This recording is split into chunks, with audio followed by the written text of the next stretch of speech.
Hi everyone, my name is Jacob Gorman, and today I'll be going over Brazil's development and inequality issues regarding the Great War, or World War I, all the way up to today's current date.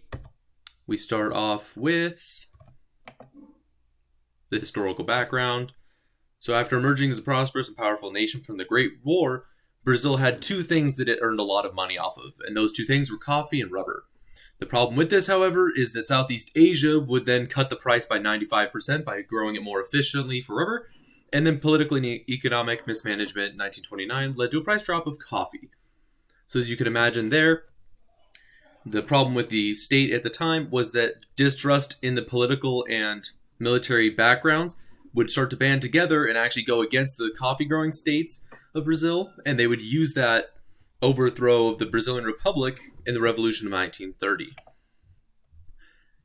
To just have some interesting facts, we have some facts about the fact that they make about $4 million every year today from coffee alone, and 1.2 million bags of coffee are consumed in Brazil daily, as well as 30% of all coffee comes from Brazil.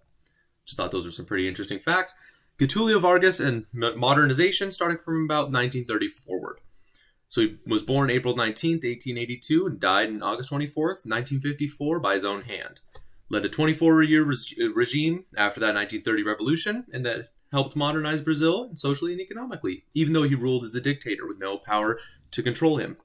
He was also renowned as the father of the poor, as well as being a dictator, and for the reason of he would battle big business and large landowners, so that's why he had two different nicknames, depending on who you asked. And one of his acts as leader was to get rid of all but one governor for each state that all reported to him, which then leads into my next point. Estado Novo, which was also having a modernizing force for Brazil, he also replaced the democratic system with a militant dictatorship, which gave him free access to do as he pleased. Although ruling in a dictatorship, Vargas helped to move Brazil forward by reforming most of the country for the better.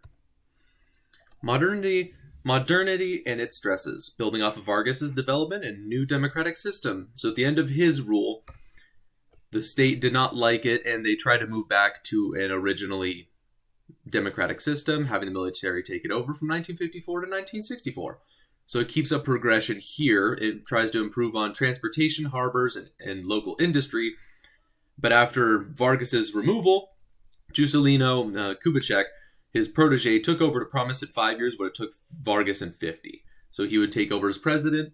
But the problem with Kubitschek is that he ended up making inflation grow so high that people were working extremely hard but for very little purchasing power.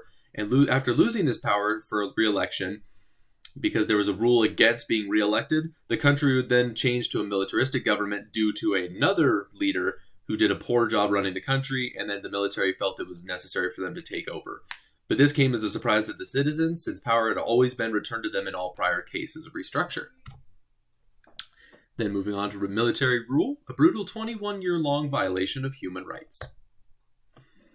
From 1964 to 1985, the militaristic control of Brazil led to much of civil and political rights being taken from the lives of the government's opposition.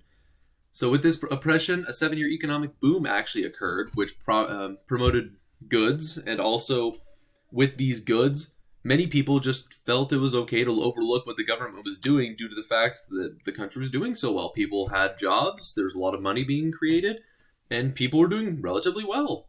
But sometime after that, an international embargo from, I believe it was Israel, had where there would be too much debt on Brazil's part, and with large amounts of debt and inflation occurring, they would finally be forced out due to strikes that led across the Brazilian factories and the inability to pay back their debts. Brazilian artistry in the form of Pele. How football helped Brazilians and became a national sport. Soccer as a pastime and a national sport in Brazil was just the fact that all you needed was a ball, flat ground, and some minimal markers you could generally make with boxes like cargo crates from all around. So it was very cheap, and it was a very easy way to play. So soccer is and was a sport in Brazil that helped many during the brutal regime to pass time. But as time passed on, the sport became available to all, as they had finally gotten rid of a lot of the laws against impartiality to only allowing soccer for white people.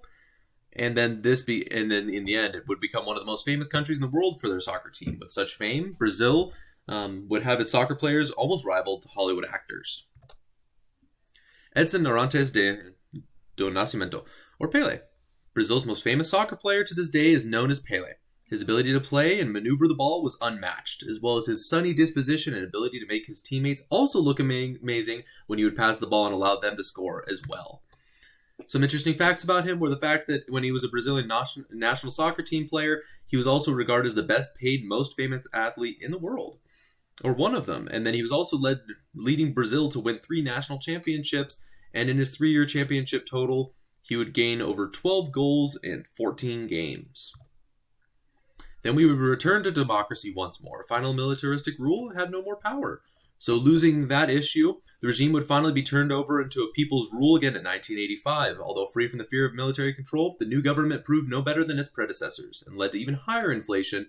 And it would take until 2002 for Lula, a former auto mechanic, to become president and reform Brazil so that it could work to close the gap between rich and poor in terms of economic potential. And during Lula's reign, he was actually believed to be incompetent before his start of rule. So actually, they were very fearful of the idea that he would cause more inflation, but he did a very good job walking in, and everyone loves him at this moment. And here's my citations pages for just some of the extra facts I got. And thanks for listening. Also, here's the last slide, just for a little bit of humor for you. All right, have a great day.